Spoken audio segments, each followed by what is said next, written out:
What's up, everybody? I'm Thomas J. Bellezza, and welcome to another live lesson on the right mindset. Today, we're going to go over step 5, which is ultimately writing the first draft. This is how I write my novels, so you're going to see it in real time as I show you. Let's hit that intro.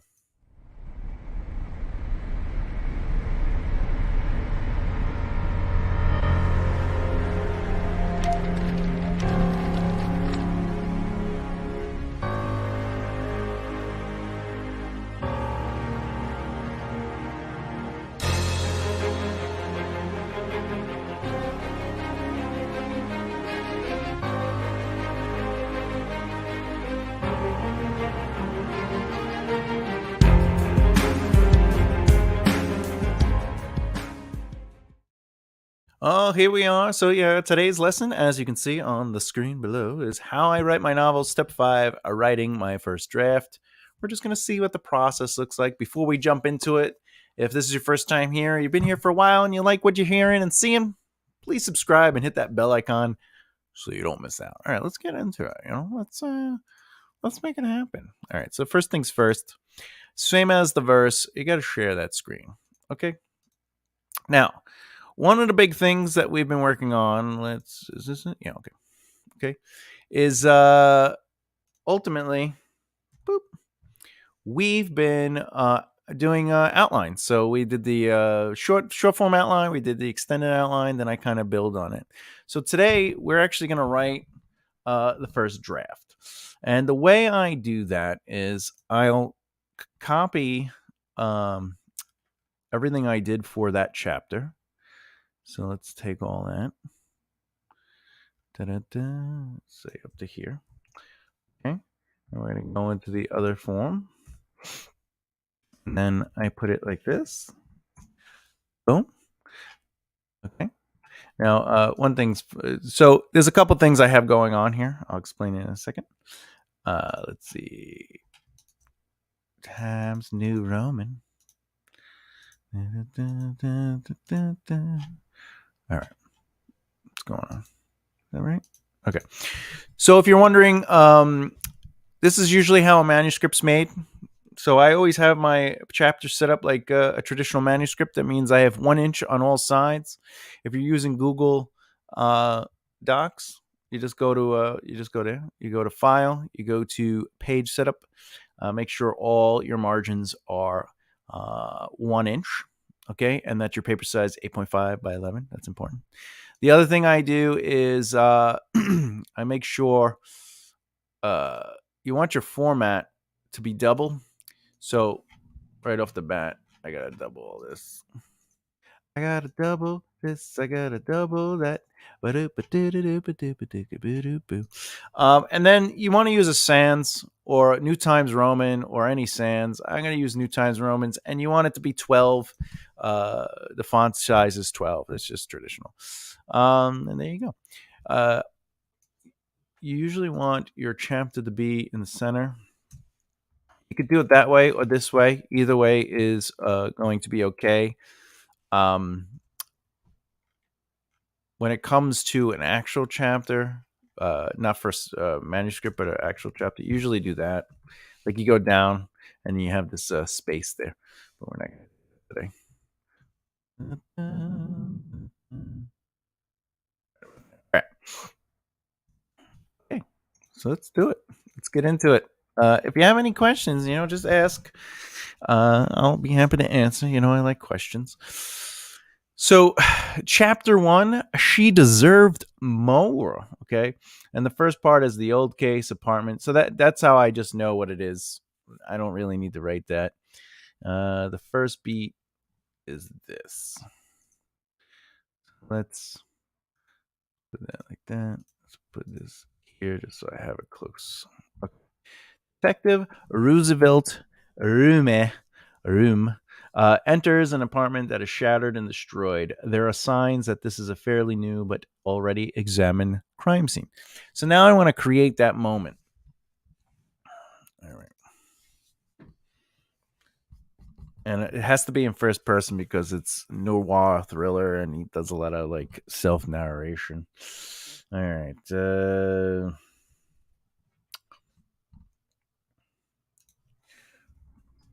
Okay.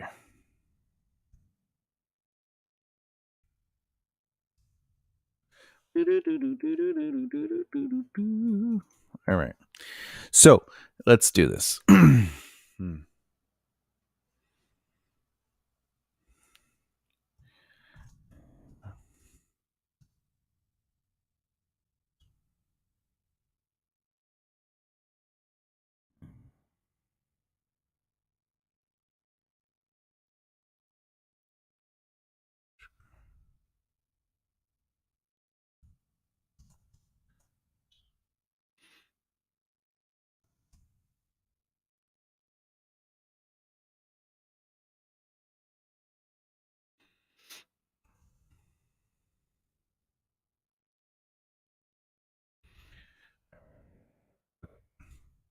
Here's a good first line, right? I knew by the smell that this was a fresh crime scene awaiting for answers. I knew by the smell. All right, so I try not to spend too much time on my first draft trying to get like the perfect wordage, but you know, you kind of want a good, strong first sentence, a good, strong first paragraph, and a good, strong first page. All right. Traditionally, you don't want to do dialogue either, but since this is more or less uh, first person and noir. All right. So I knew by the smell that this was a fresh crime scene waiting for us. I knew by the. I, I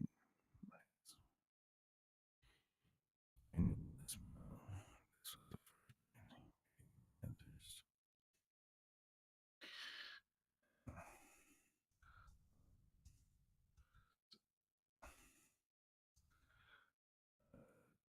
all I could do, all I could do, right? All I could peek through the crime scene. So cracked open. All I one second. Look through. One thing is, I gotta see if Jonathan's already. Oh, okay. All right. So the door cracked open.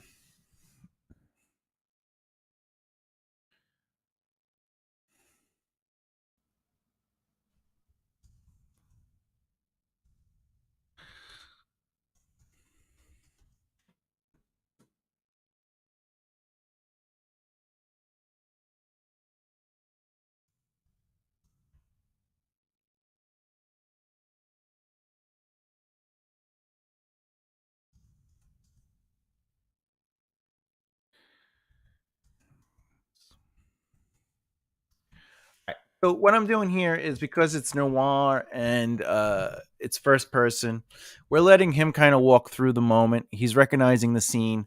Uh, he's not really talking per se, but he's letting us get through the moment. I mean, technically, I could do this. I could be like, "This is a thought." All I could do was break through the crime scene. The first thing I noticed was a stain. Uh, right, and I could kind of do that, saying that this is all narration. Uh, this is more like, "Hey, what's going on?" But I'm gonna just let it be. He's the narrator, so I don't have to necessarily go deep into his own introspective, like his mind. I don't need to go into those moments.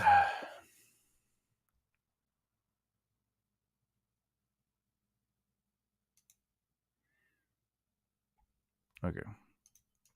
Another thing you could do though is, I don't know if you know this about first person, but you could have someone else kind of tell the story a little bit. Um, right. So you always want to use certain pronouns though for first person. You got the I, me, we, us, mine, ours, myself, ourselves. It's always in that sense. Um, the protagonist doesn't necessarily have to be the one who tells the story, though. For example, I have another detective coming into the scene, Jonathan. Jonathan could be telling uh, the protagonist's story. I watched Detective Roosevelt do his thing across the room in silence. I wish I could just get a peek into his mind, but all I could do is just enjoy the scene. And through the whole story, it's just the accounts of other people in their first person watching the main protagonist do their job. So that's something you could always think about when you're writing your book in first person.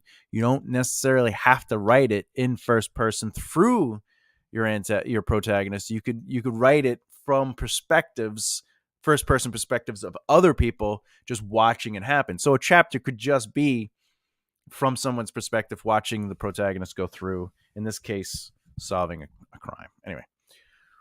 All right.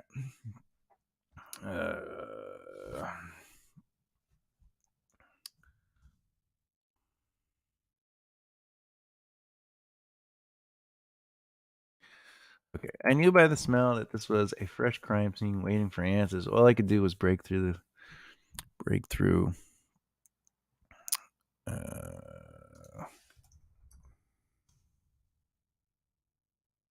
Hold.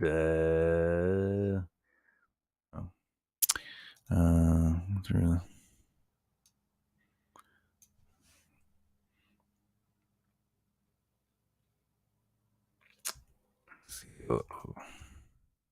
Across the door. All I could do was break through the seal across the door. The first thing that's what they call it. I just did a little research. All right. The first thing I noticed was the stained rug only 15 feet from me, where she had laid in her last moment.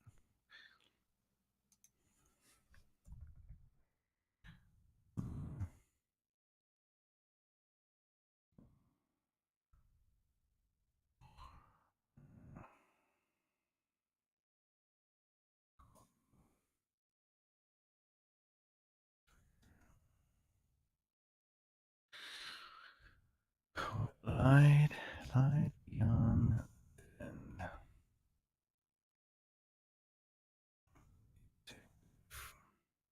signed to the case.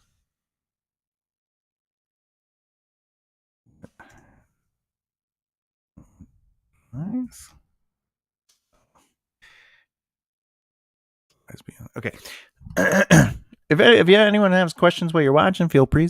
Another thing, like, do you as writers like more description or less description when you're working on your novels or reading a story? How do you feel about exposition? The hard thing about first person for me is the description really isn't narratively presented. It's presented through the perspective of the actual characters. So, for example, the first thing I noticed was the stained rug only 15 feet from me. That brown mixed in with the blue hue.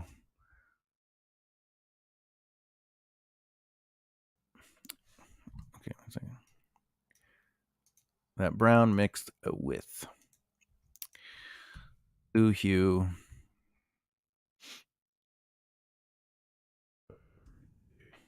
Your standard. All right, so we're also getting to see the process of the character through that. So I knew by the smell that this was a fresh crime scene waiting for answers. Okay, so we know that he's experienced. We don't have to say he's been doing it for a while, but we do. Some of the notes I have down here is that we need to ensure that we understand that he's been there for a little bit. All I could do was break through the seal across the door. The first thing I noticed was the stained rug only 15 feet from me, where she had laid in her last moments, I should say. That brown mixed in with the blue hue of your standard apartment rug.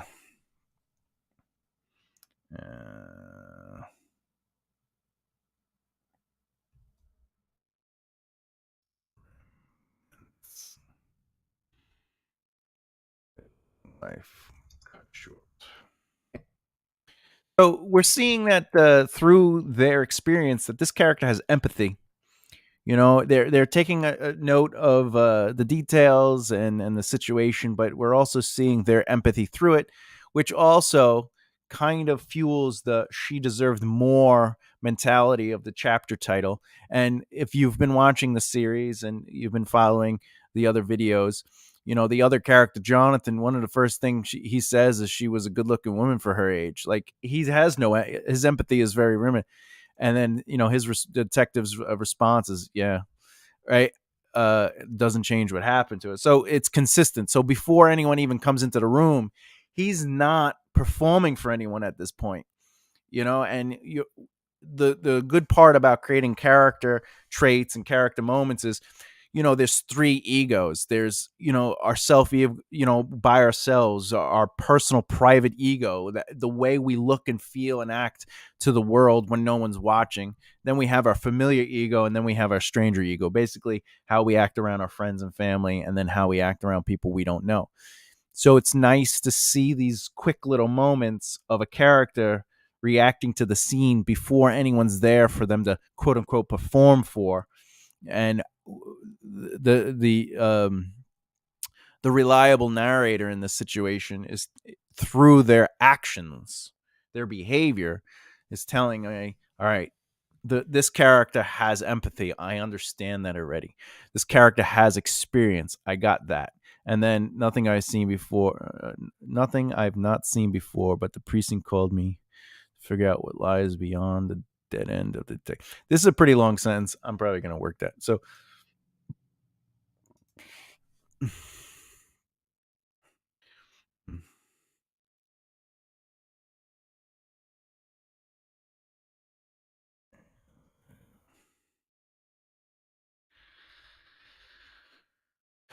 I'm not known. Saying no cases. Yeah. Precinct calls me in to fear the dead ends.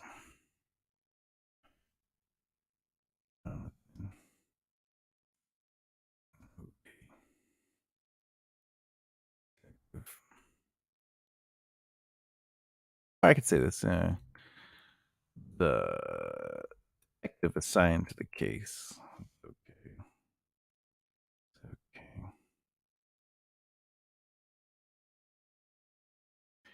Did I give this woman a name? Let's see. I gotta see if I gave her a name. Here's a police down there. Susie. I don't know.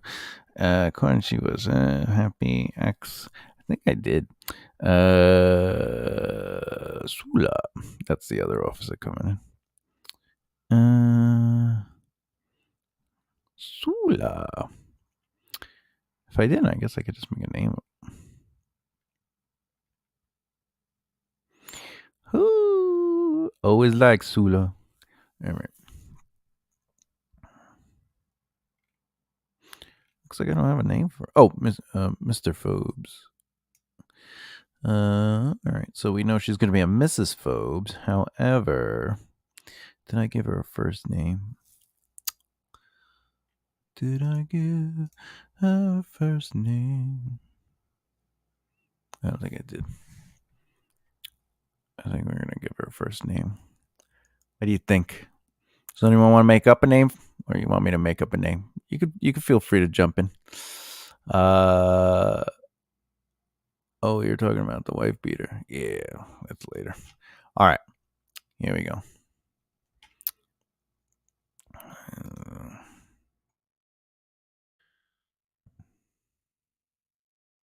Mr. Twister. All right, all right, all right. Ellie.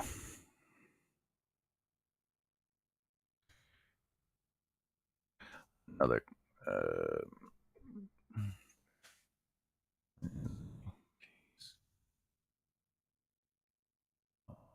Called cold case. Cases can go cold. Another cold case. All right. So, enters the apartment that is shattered and destroyed. There are signs that this is a fairly new but already examined. All right. So, I want to hit some more beats here. Um, hmm.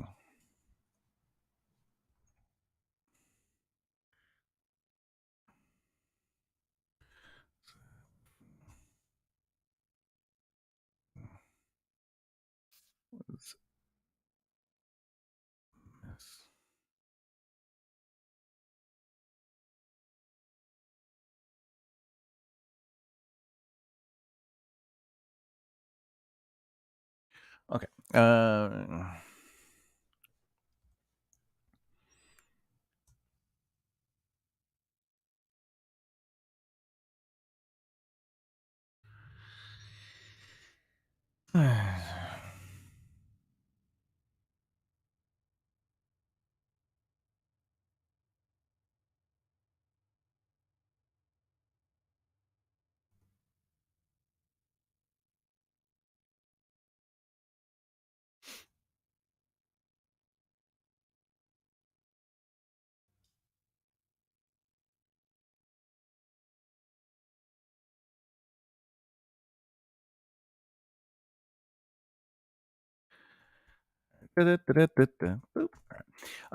What stood out before I could take in the room was the mess. I think I'm gonna get rid of this. Okay. Mess. No real struggle. Just an aftermath. Trust. Okay, that's good. That's good. The place looks cleaned and organized for murder.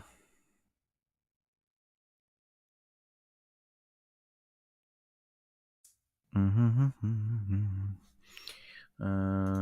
What?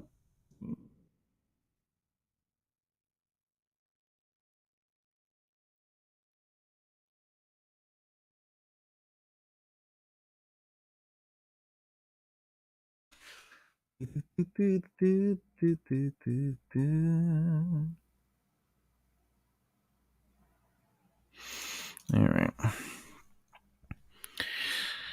Okay.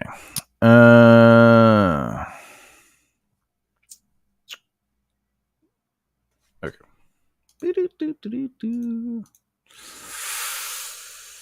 Mm.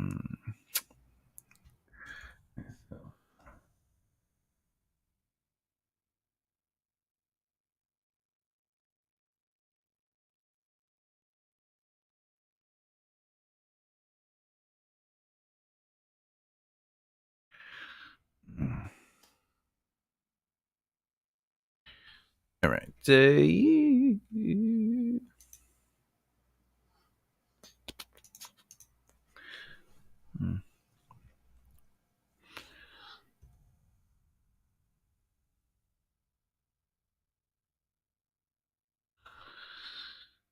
Okay. All right. Folder. What could I find in this folder?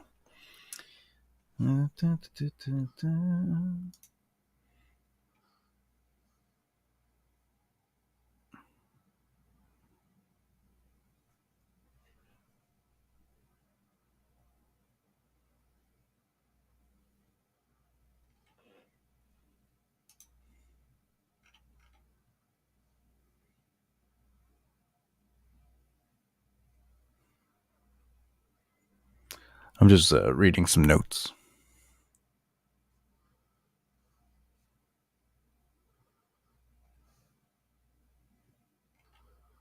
All right.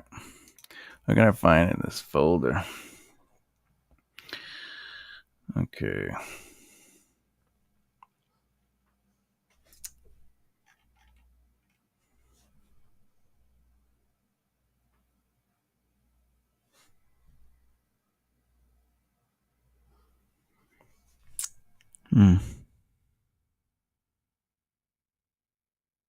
So let's take the folder. Myself, I knew there had to be more to this than another husband gone mad. All right. There are signs and it's fairly okay. We kind of got that. Beep. Looks around through each room and gives it a once over. He stares at photos on the wall. Anything that represents the lingers on the large family photo. Okay. One thing about the photo.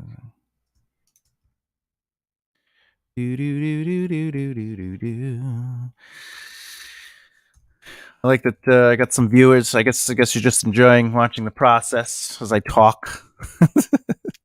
But feel free. I love asking questions, especially I would love to hear your thoughts on imagery and stuff like that. And being its first person again, like imagery wouldn't just be like, the room was bland, but well kept. The detective walked, like, he wouldn't do that because it's first person. So this is this would be though I could have the detective say the room was well bland but well kept. But I'm not gonna do that. Okay. Let's do the walkthrough. Walks through each room and goes.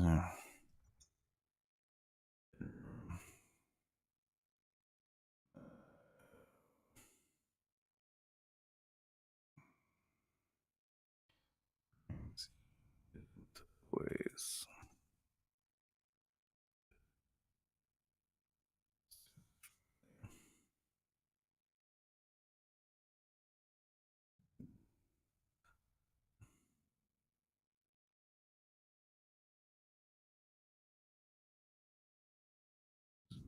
Have more to say.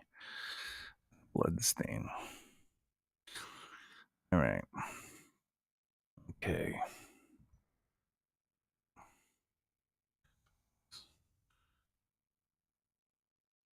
Self.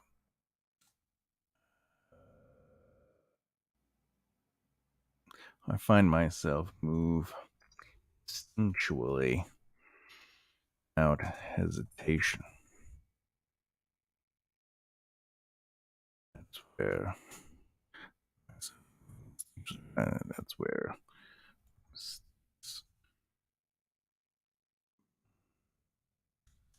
All right.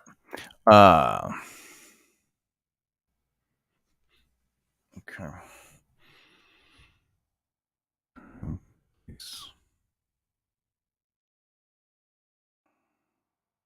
Around noon.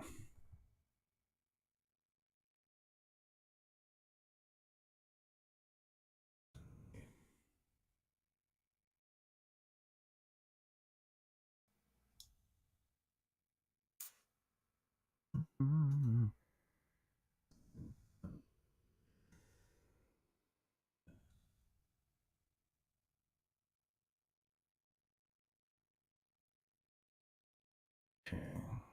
Vanity area.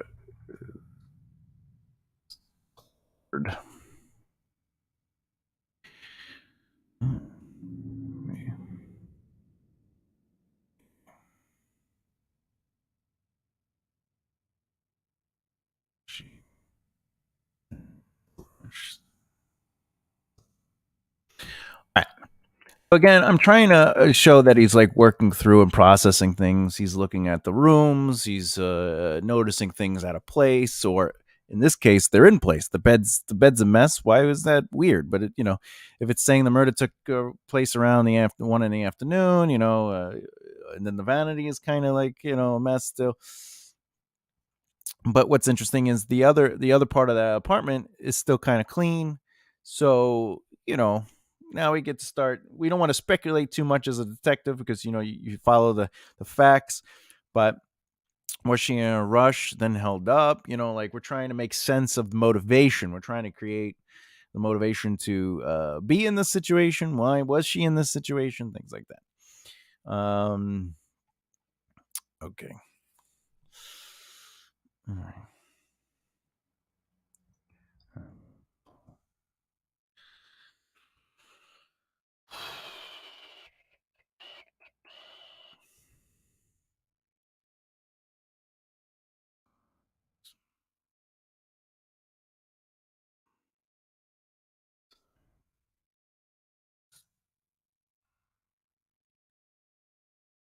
The brim. Did I spell brim? Brim? I think there's no brim, not brime.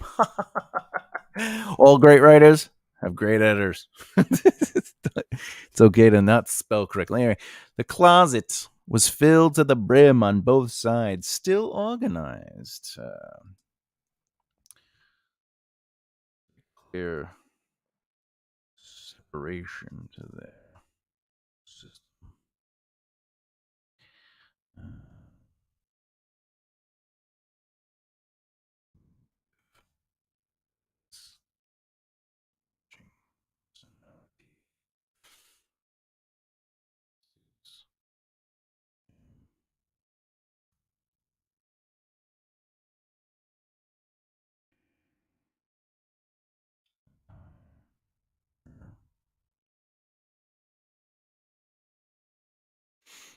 They have children. Let me see. Look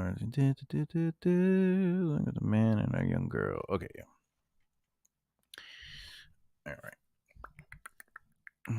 So this is where we can get entrance suits for him and casual attire for her.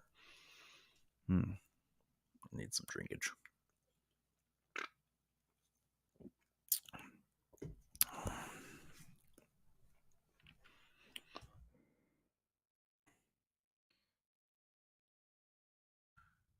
Shoes.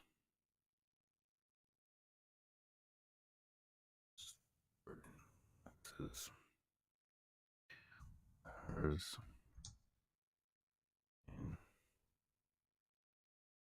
Uh,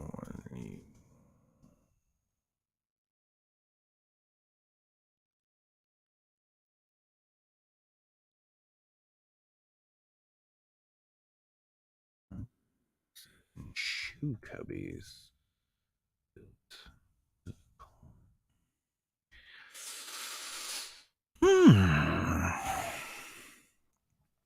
All right, the closet was filled to the brim on both sides, still organized. There was a clear separation to their system that seemed to give evidence to their matching personality. Suits for him and casual attire for her. Spark relationship.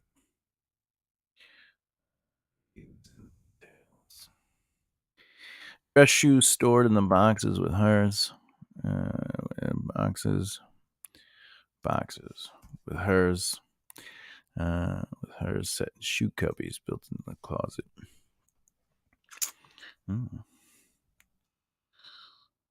Businessman. A businessman married to a stay-at-home mother.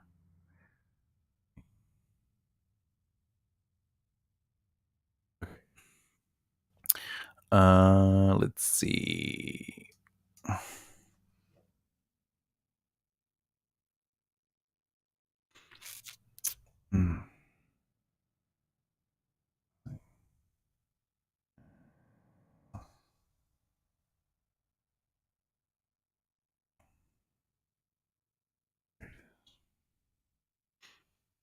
All right, there was something in the hall as I came in here. Photo. There it is. All right.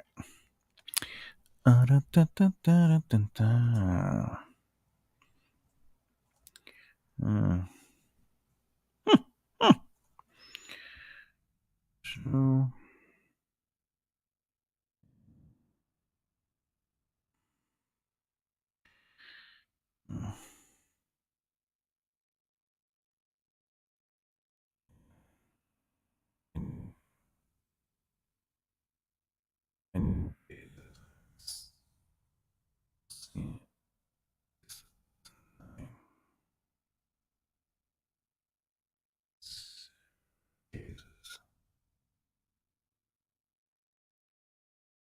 all right.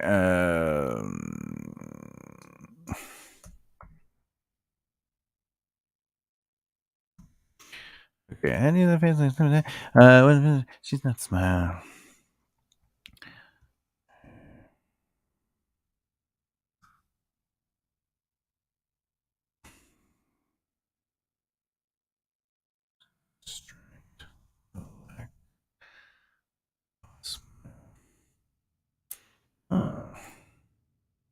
Makeup. Her hair and makeup are all done up to distract from the lack of a smile.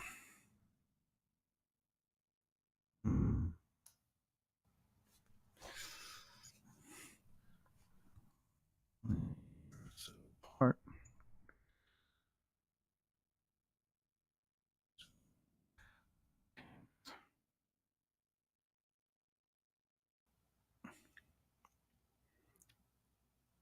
She's well kept. Okay. Along with the man and a young girl. Girl.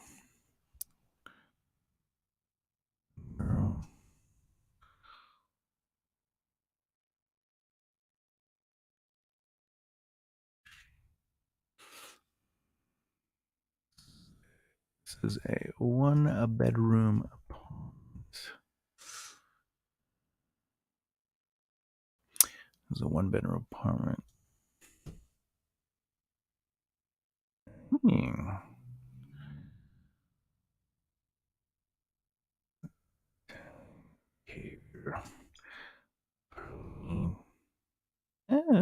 Lean away from him.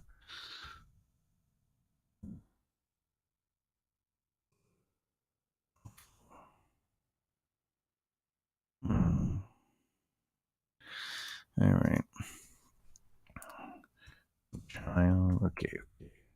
No, maybe I want to go. Maybe I want to jump into. All right.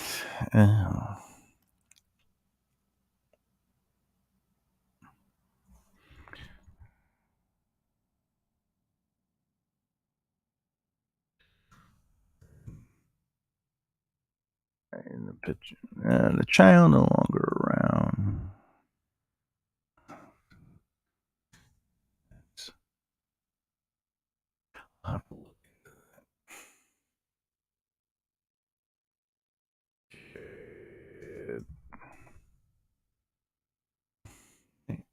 The Broom. No, because his last name is Room, so Detective Room.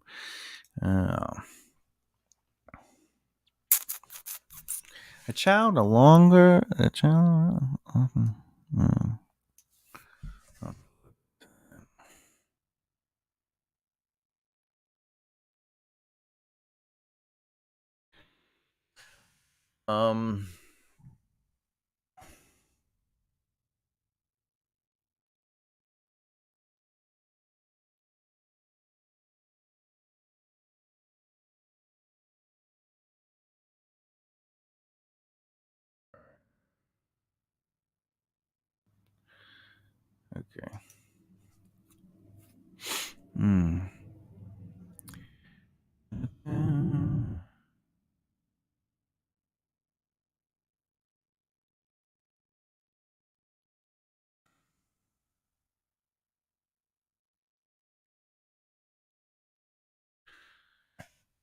Okay. So again, since it's first person, right? You have to say that. Now, when Jonathan comes in, it'll say he said, or Jonathan said, or said Jonathan, right? Because again, it's from the perspective of the protagonist in this situation. I'll have to look into that. I said out loud to get me through the thought.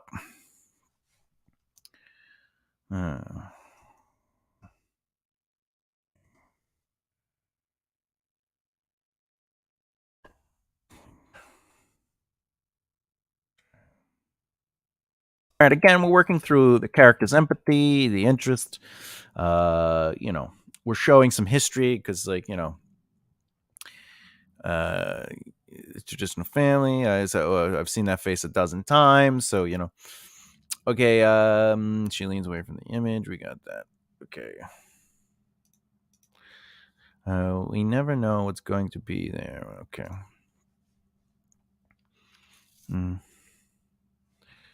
Never know what's going to be there when we all day. Just all these things seem unimportant. Last time. All right. That's good. We got something there.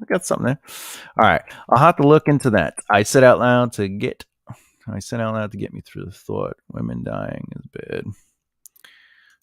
Bad enough.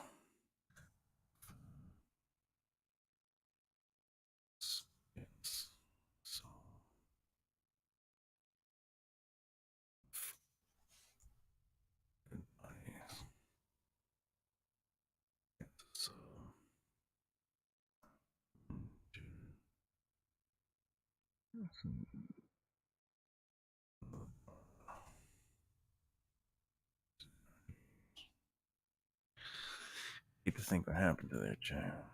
Never know what's going to be there when we wake up. normal day of breakfast. All these things seem unimportant until we realize they were last time.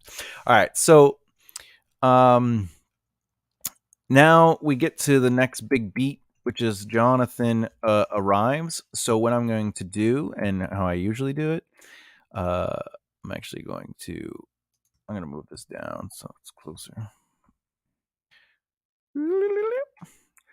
What I'll do at the very end, which we won't get to today, is I'll just go through and make sure I hit all the beats, just in case, even though I don't. All right, so this is one. We did a page and a half. Okay, so let's see what it feels like. I knew by the smell that this was a fresh crime scene waiting for answers. All I could do was break through the seal across the door. The first thing I noticed was a stained rug only 15 feet from me, where she had laid in her last moments. That brown mixed in with the blue hue of your standard apartment rug was the remnants of a long life cut short. I'm not known for saying no to cases when the precinct calls me to figure out the dead ends. The detective, this might actually be. I'm not known for saying no to cases when the precinct calls me to figure out the dead ends.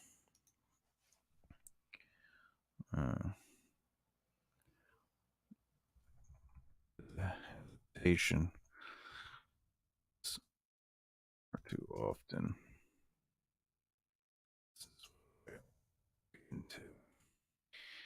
The detective assigned to this case is okay. Uh, uh,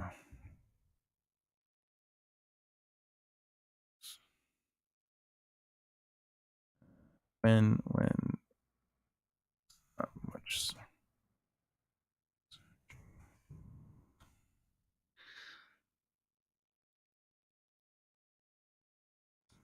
Ellie shouldn't become another cold case gone unsolved. All right. So, that brown mixed in with the blue hue of your standard apartment rug was the remnant of a long life cut short. I'm not known for saying no to cases when the precinct calls me to figure out the dead ends, to figure out dead ends. There's a hesitation when it's far too often. This is what I walk into.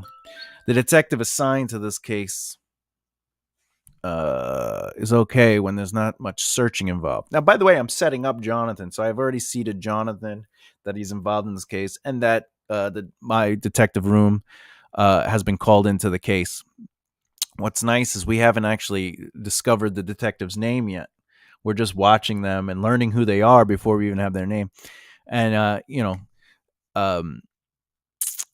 so those are important elements you want to kind of put into a story. Is you got to seed stuff. And remember, I'm not even done with the first page, and we're already learning so much, not only about uh, the main character and who they are, their process, things like that, but their perspectives on things. And we're learning a little history without going into the literal history.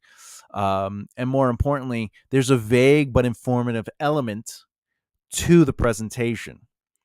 I guess that help. It does help when it's first person, because we're not really going to a sides where it like kind of explains anything, or we're talking about the history of something. But anyway, so to get it because I added more, let's kind of.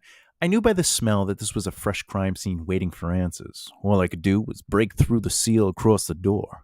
The first thing I noticed was the stained rug only 15 feet from where she had laid in her last moments.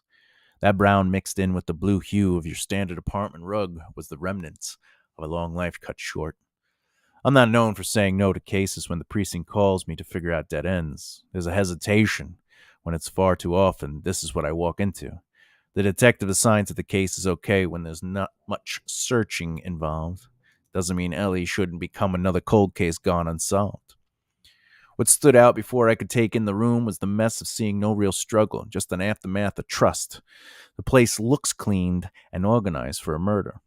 Myself, I knew there had to be more to this than another husband gone mad. At least I was hoping.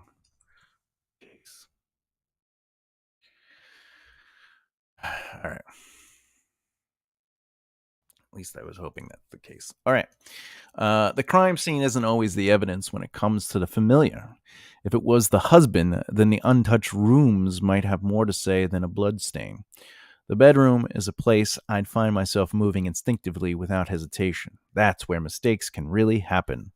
The crime took place around 1 in the afternoon. The bed isn't made. The vanity area is still cluttered. Was she in a rush, then held up? How about the closet? The closet was filled to the brim on both sides, still organized. There was a clear separation to their system that seemed to give evidence to their matching personalities. Suits for him and casual attire for her. The spark of a loving relationship fades in the details. Dress shoes stored in the boxes, with hers set in shoe cubbies built into the closet. Ooh. A businessman married to a stay-at-home mother. Wait, there was something in the hall as I came in here. A photo. There it is. Traditional family photo. I knew her face as I've seen it at least a dozen times in similar cases. Her hair and makeup are all done up to distract from the lack of a smile. Only a year or so apart. Only a year or so apart. To celebrate.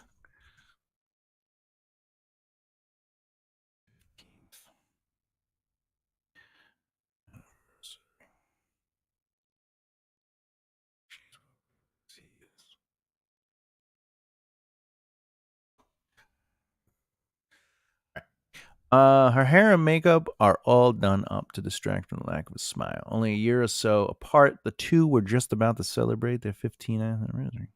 15th anniversary. The young girl in the photo. Where is she? This is a one-bedroom apartment. The telling behavior of her leaning away from him says more to me than the blood on the floor.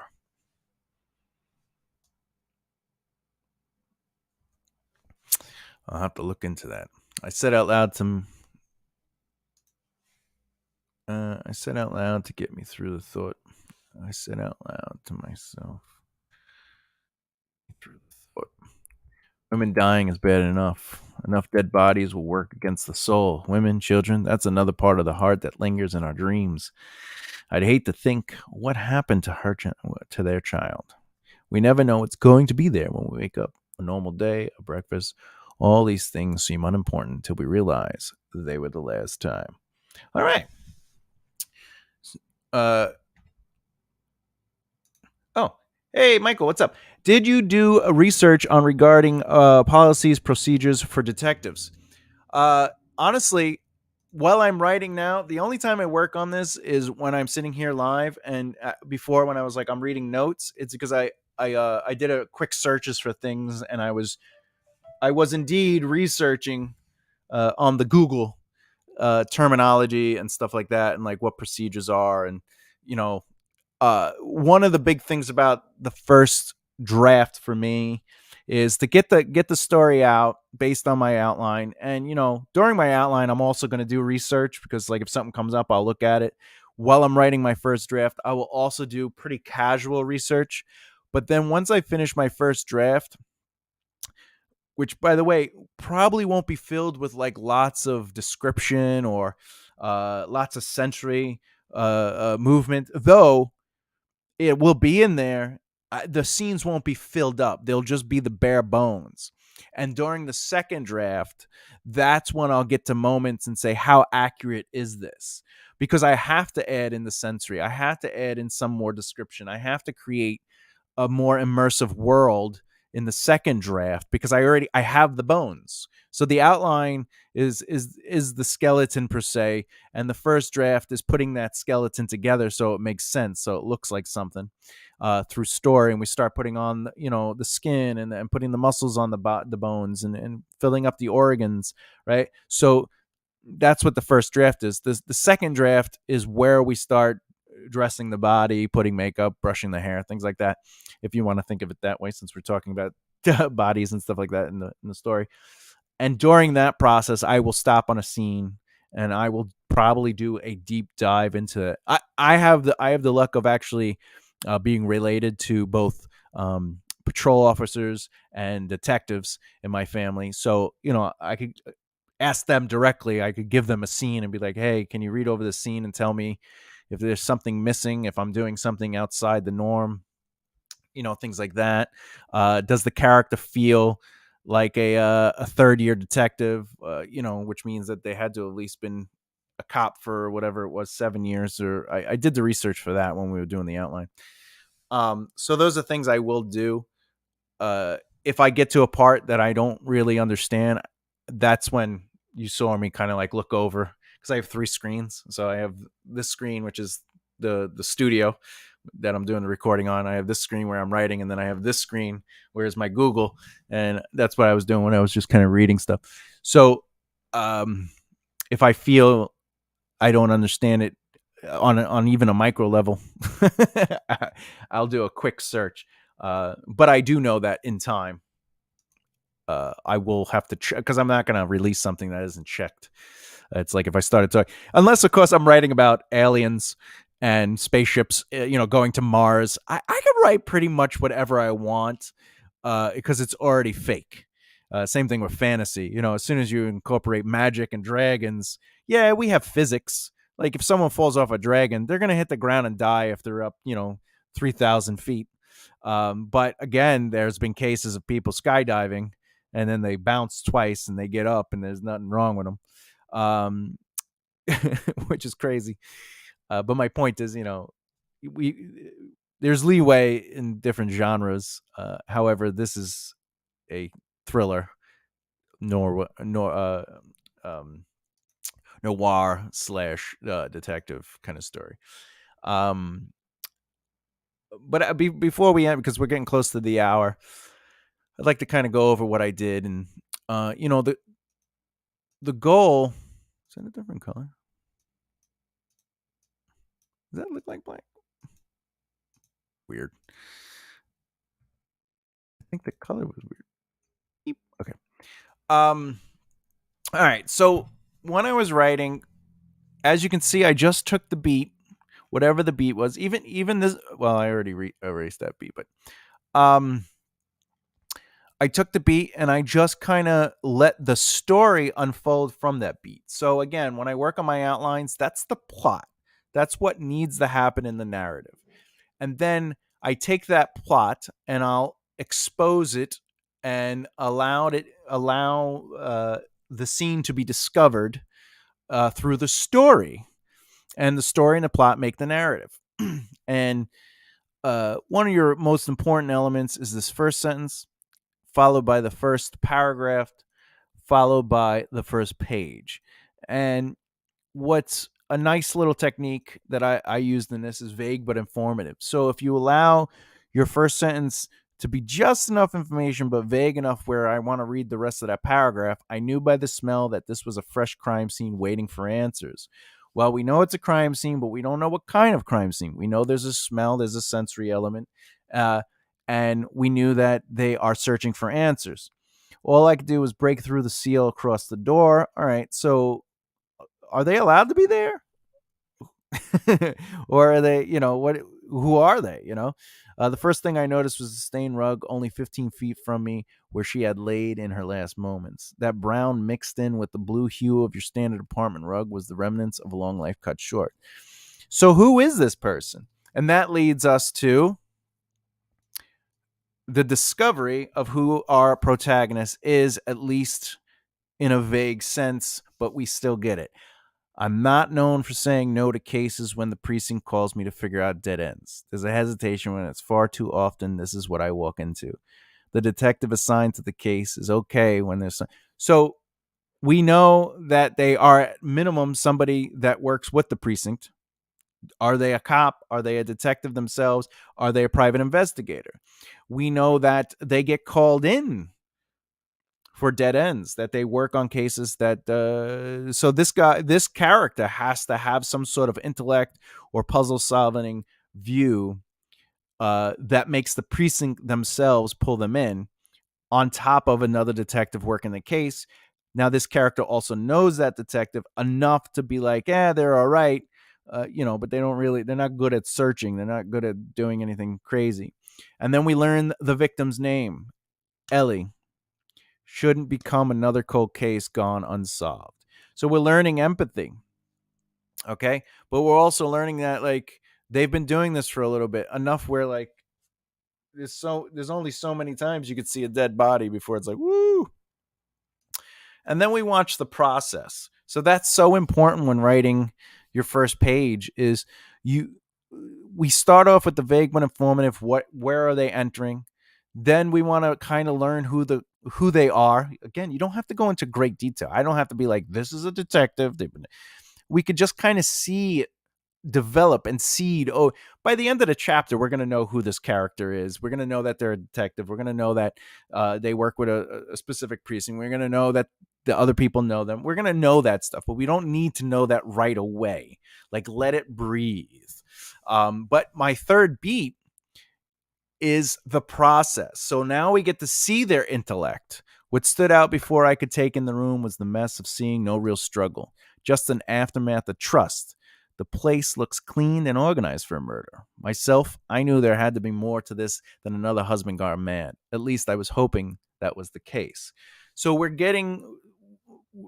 this character's not taking it off the table, but they're just hopeful that, this can't be as easy as the husband did it. Otherwise, the other detective would have figured it out, right? So there has to be something missing. And then, again, we continue on. The crime scene isn't always the evidence when it comes to the familiar. If it was the husband, then the untouched rooms might have more to say than a bloodstain. The bedroom is a place I'd find myself moving instinctively without hesitation. That's where mistakes can really happen. The crime took place around 1 in the afternoon. The bed isn't made. Okay. The vanity area is still cluttered. All right. And what this does is, through their thought process, it leads us to the bedroom. And then it ends with a question. How about the closet? So now we know that we're in the closet. So the dialogue itself also moves us around the scene and moves us around the room to give us a sense of motion. And that's a nice little trick you could do too. Again, because it's first person narrative, you don't really want the protagonist to be like, all right, I'm going to go into the bedroom.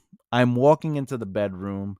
I'm there. I'm looking around the bedroom. Like, again, you want to try to create movement and story, and you do that through process. So as long as we see the person's process going on, the closet was filled to the brim on both sides, still organized. There was a clear separation to their system that seemed to give evidence to their matching personality. Suits for him and a casual. Okay. So all this. Now, the second page, we want to start kind of like going a little deeper. We need information now. We need exposition without it being exposition. All right. So there was something in a hall as I came in here, a photo. There it is. Traditional family photo. I knew her face as I've seen it at least a dozen times. So we're adding information. So it was a husband and wife. They had a child, or they have a child. We don't know. It's just that this is a 1-bedroom apartment. So we're learning about the case file as they're discovering the crime scene. So that's important to do too. I'll have to look into that. Enough dead bodies. All right. The next beat that I would have worked on is Jonathan coming in, right? And how that might have looked verbally is that another walks in 2 cups of coffee and a folder tucked in. You I don't really want to get into it, but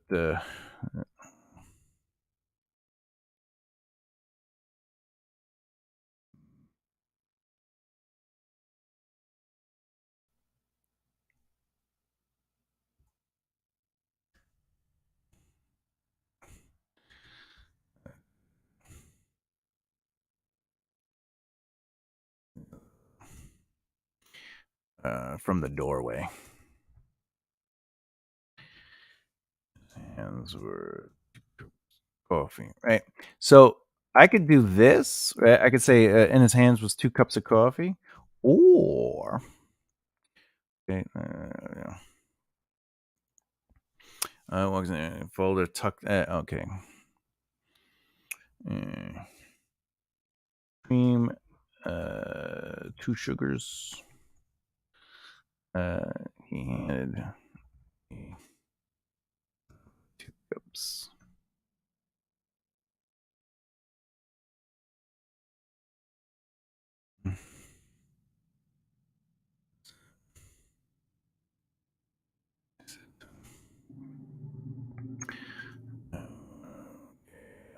Said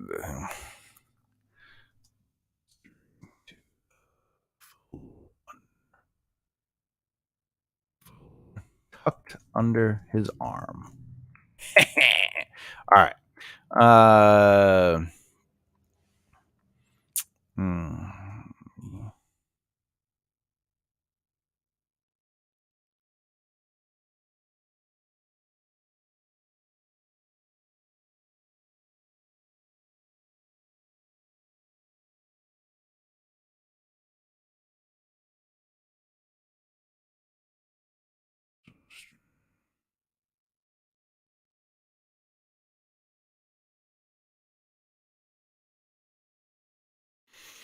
All right.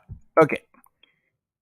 That's all right that I put that there. All right. So again, I know I have to create 2 cups. I got to create that he walks in.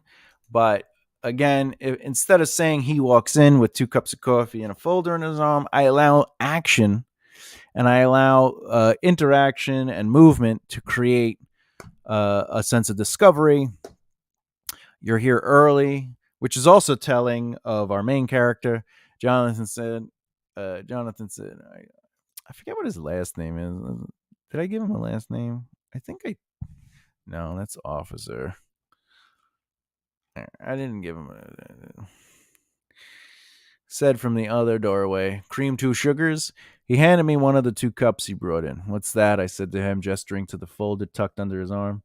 He handed it to me and moved around the apartment with his casual strut. Strut? Did I spell that right?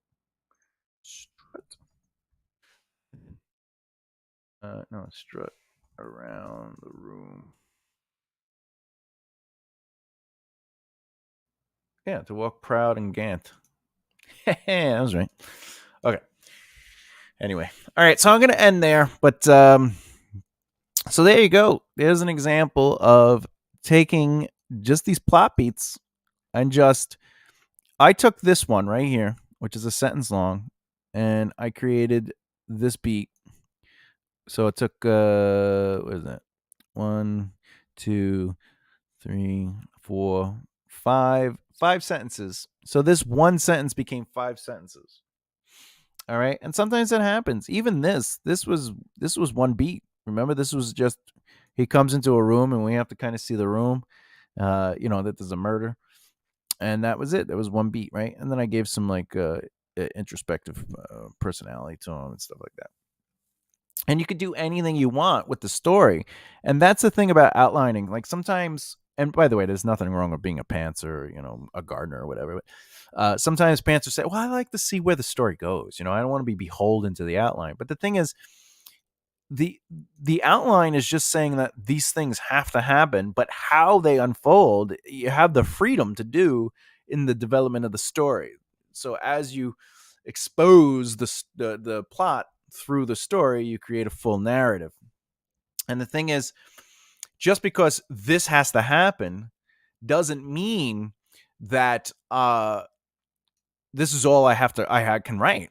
I technically could go up here and I could add things too. I could you know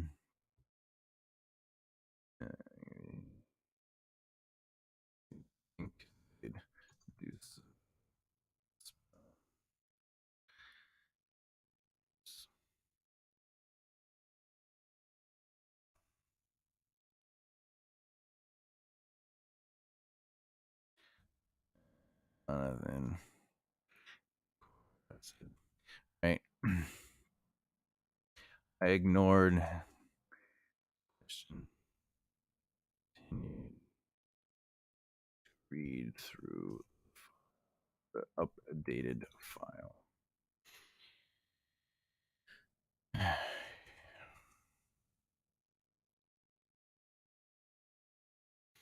right. So again, these are two beats that aren't necessarily in my outline. Okay. And that's the thing. Like the outline is just, you have to make sure certain beats get in there for the full plot narrative to work, the plot of the narrative to make sense. But you could add new plot points throughout your discovery of writing the actual story out. But additionally, this is just showing who the characters, and that's some of the fun part. You can explore the characters and their choices that are outside the plots. They're just working within the plot, right? And if I want to create a new plot, I could, because the main plot is never going to be overshadowed by a subplot. And the thing is, if a subplot takes away from the main plot, then you might be writing the wrong story, and you might want to rethink it and go, well, maybe I want to, maybe this is the main plot I want to talk about. And that's a fun thing to do. But usually you discover that through your outlining process. And you might go, all right, maybe this isn't the story I want to tell. I want to focus on this character or this kind of theme. But that rarely happens. But my point is, as you can see, I got the first 5 or 6 plot points written in a page and a half, and then I added things that were not in the outline, and it doesn't destroy the story, especially if you just play in character moments, character choices. I already know who this character is.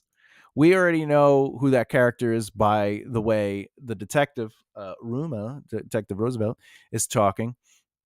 And we also know his behavior, because he's like, I don't have time for stupid thoughts, right? And he's like, you don't have the husband in custody. Like, that's the first concern. It's like, well, if it is the husband, then why isn't he in custody, right? However, he's hopeful that the husband isn't the killer, because that would just be so. He just wants a little change, right? Maybe, how many times can you deal with this kind of crime and wake up in the morning? As he's saying, you create traumas, you create night terrors, you create hard to sleep dreams. Anyway, all right.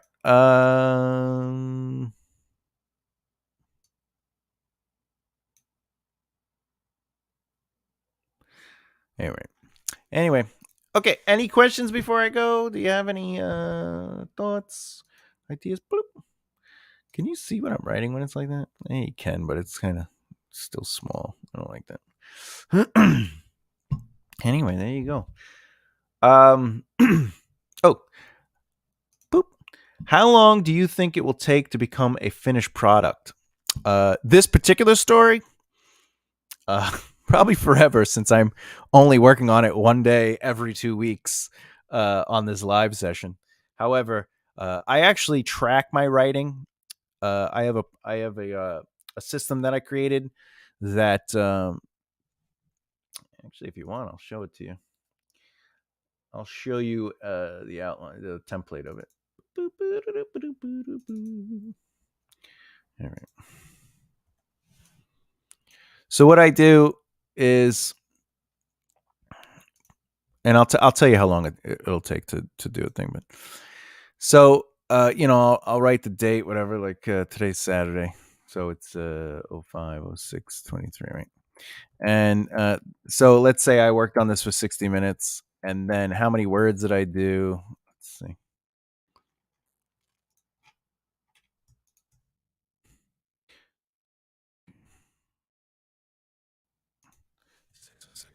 Right. So then this tells me I wrote 10 words a minute, which is really slow in comparison to what I traditionally do. But like, let's say I give myself 2-hour time blocks, like 2 1-hour time blocks.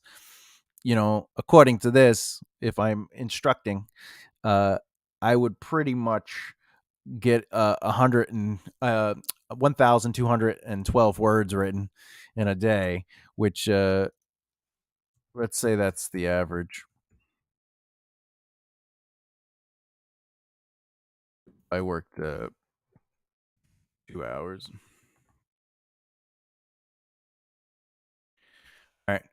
So that's 8,400 words for the week. Now, the way I normally write is when I'm writing an actual project, not the outline, but like I'm just writing using the outline like I just did today.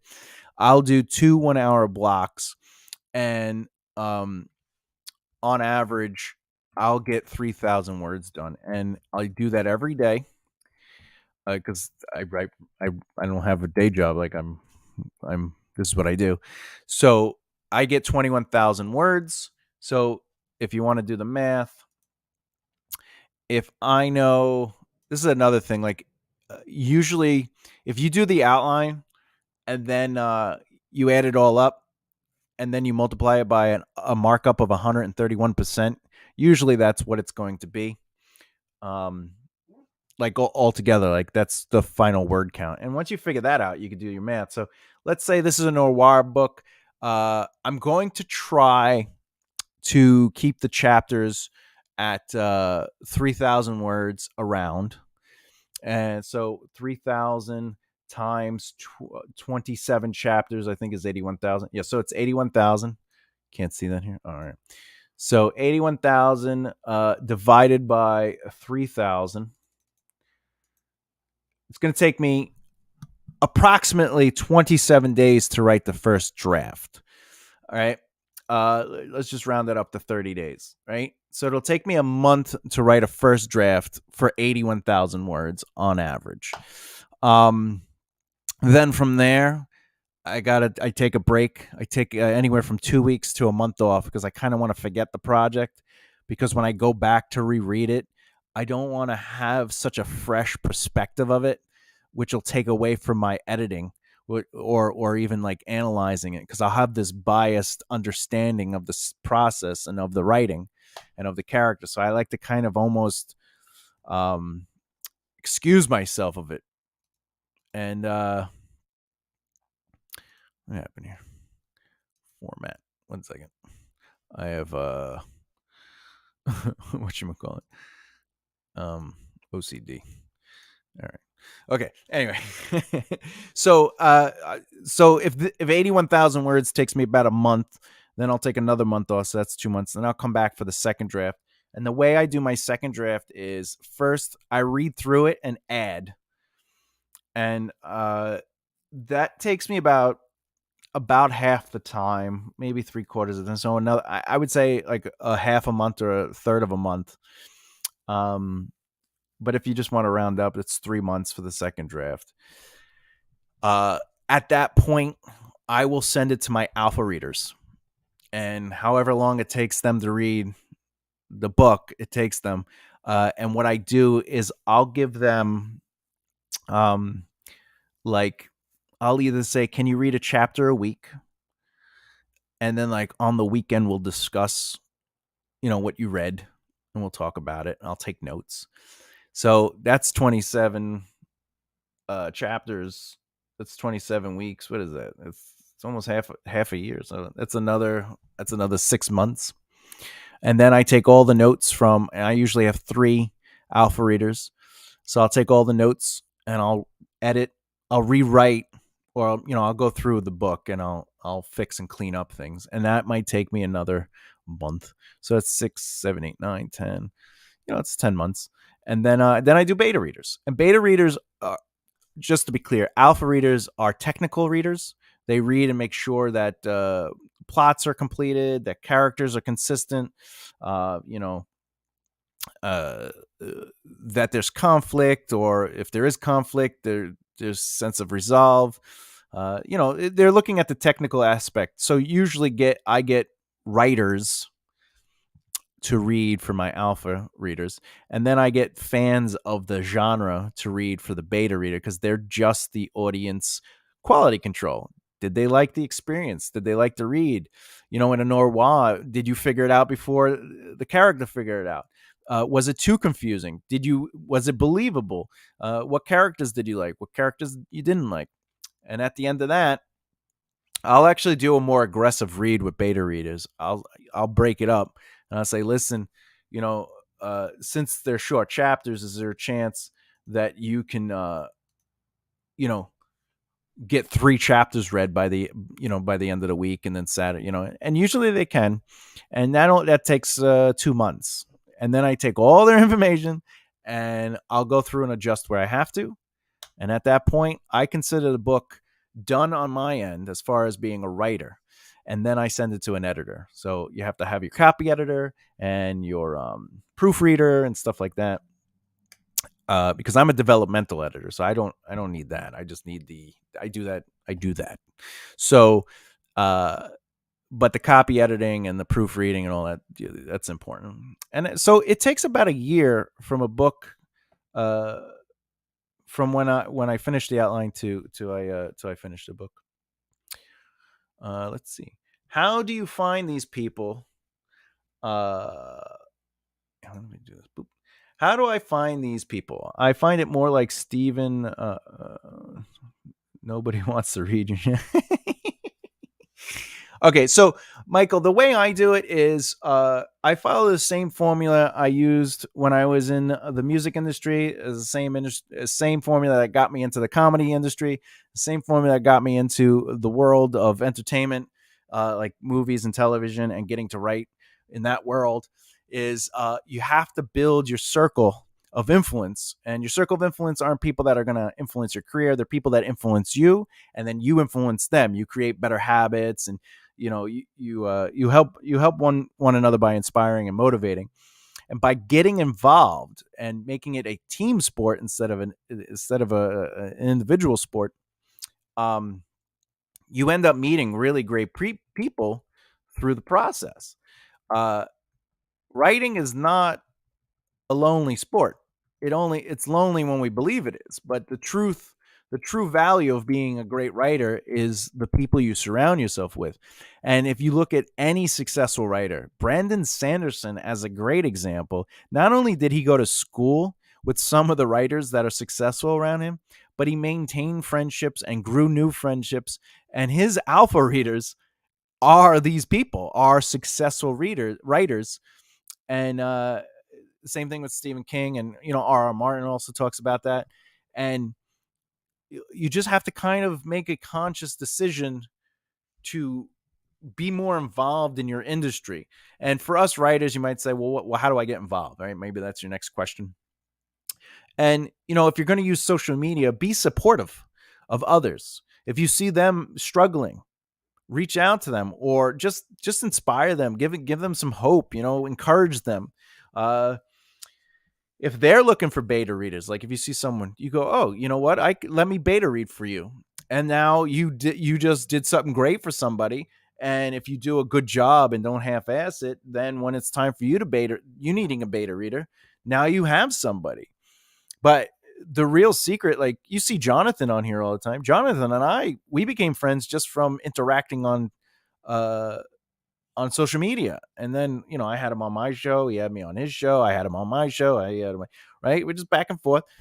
You just kind of give and help and just get involved with people, and the people you like and mold and really gel with, those are going to turn into your circle of influence. And like if Jonathan wanted to read one of my books as an alpha reader or a beta reader, either or, obviously I'd be honored, because he's a friend and I respect him, and the same vice versa. So that's how you find these people. And it's not just social media. Obviously, join book clubs.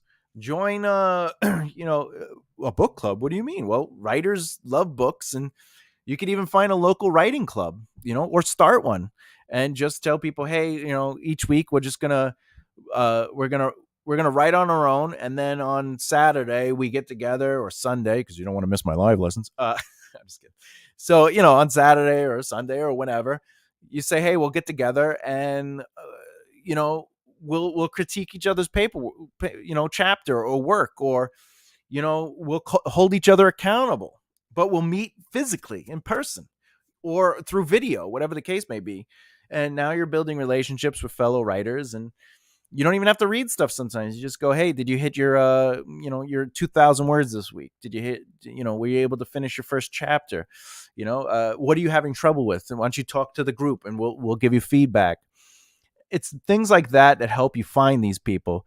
If you're just searching for people to do a thing, just put an ad out and say, I'll pay you X amount of dollars. But if you're looking for core friends, core group of people that kind of like just work to elevate one another, you have to be a little bit more active, and you have to actually be interested in people, and not just the outcome of your success, but the success of the team, the group, the individuals as one. And one of the most beautiful elements of that is we all write differently. We all see things differently. We all have different opinions and all different likes and dislikes. And when you get to work with 4 or 5 people, you really start discovering your voice more, because they might not like something that you wrote, but someone else will. And you know what you like. And when you hear other people able to resonate with you when other people don't like it, you realize, okay, my audience is out there. And that's one of the scariest things, is sometimes we write for an audience, and you're supposed to write for you.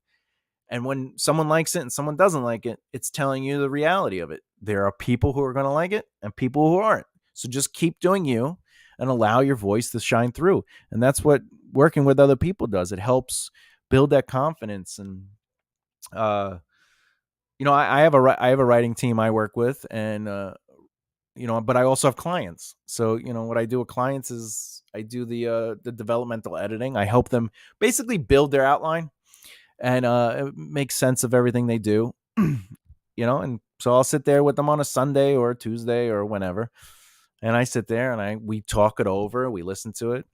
But then these people become friends, and I become friends with them, and then now it's not a paid service. Now we're just helping one another, and we're doing whatever. So my advice to your question, the short version, is get involved, create action by taking action, and just make sure you don't have a hidden agenda of how can I use these people to help me get ahead. And you'll probably see a great deal of success, mostly because now you got a team, right? So when your book launches, you got people to help you, and when their book launches, they have people to help them. Or why can't you all do an ad? Imagine you have 5 writers together and you all put $500 to $1,000 each. 5 times 1,000 is $5,000. You put that money into an ad or a marketing campaign based on whatever your budget is, and you market not just one book, but 5 books. And what you do is you create a website, and the website is the landing page, and you're marketing that landing page as a team, and people go to that landing page and they see the 5 books, and you just market them equally on the landing page, but you just let all the advertisement, all the marketing be pushed to this landing page. And another thing is, if there's 5 authors working together, why can't 5 authors be trying to get press for each other? Hey, we're this team, we're writers, we're a community of writers. Or maybe you do it individually where, hey, I got an interview, you get the interview, but then you recommend one of your writing buddies. Hey, by the way, thanks for the interview, but I know this other writer. Because people who do interviews, including like press, and I've gotten lots of press in Newsday and a couple other, like I've been on radio, they're looking for people. If you can make their job easier by going, hey, look, there's this other person that I think would be great for you, right? That's how I got co-hosting gigs on, WRCN and Long Island, is I build friendships, and one thing led to another, and then I recommended it. It's all there. You just have to be proactive and take action, and I promise you, it'll happen. By the way, a little aside, when my book, like if I'm, like how I said, it could take up to a year for me to finish a book from outline to, getting the editors and stuff like that. Well, my alpha readers are doing their job, right? Because I already finished my book. Now I have the alpha readers doing a chapter a week, right? Because I want them to really focus on it and do some work on it. I'm already outlining my next book. Or as you see me on the weekends, you see me fly through my outlines, right? So I have many, many stories that I've outlined, because outlining to me is just, it's second nature now, because I practiced it so much and I do it so much, and I work with clients and do it for them. So I'm constantly outlining. So while my book is in an alpha stage, I'm already writing, or I'm working on the next book. So I'm consistently always in process of working on something. And even when I take that 2 weeks or a month off, I actually go work on something else. I'll work on another story because that'll help me forget the story I just finished.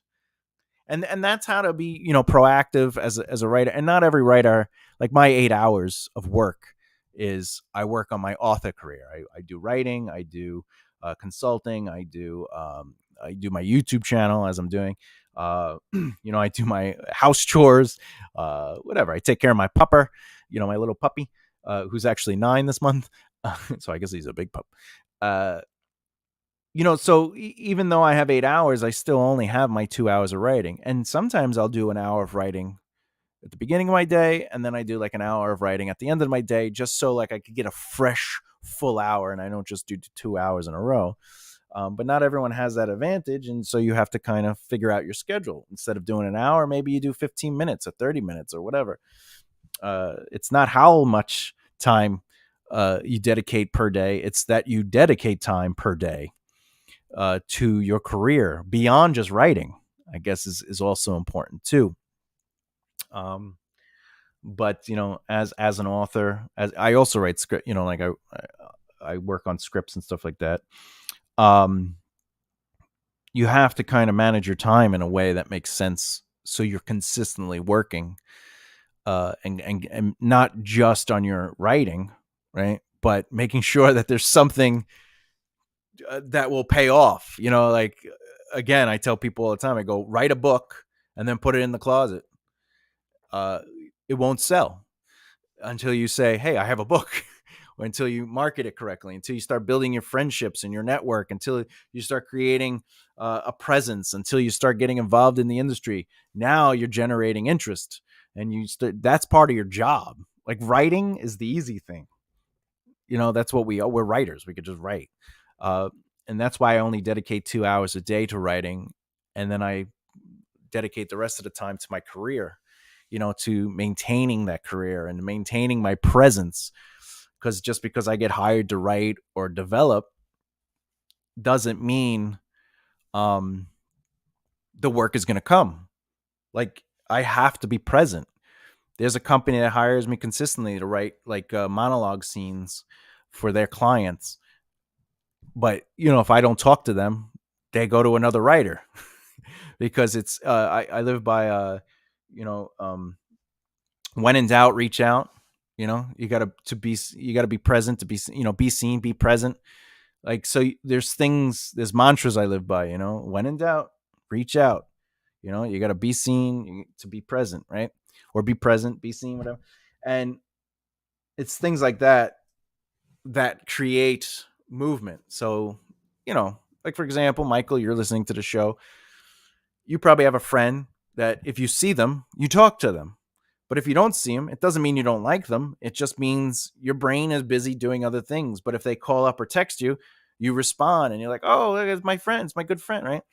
So the more involved you are with people and the more present you are in people's minds and eyes and paths, the more likely they're going to think of you to be involved in their thing, or they're going to think of you when they get an opportunity, or they're going to think of you whenever the case may be. And that's my advice.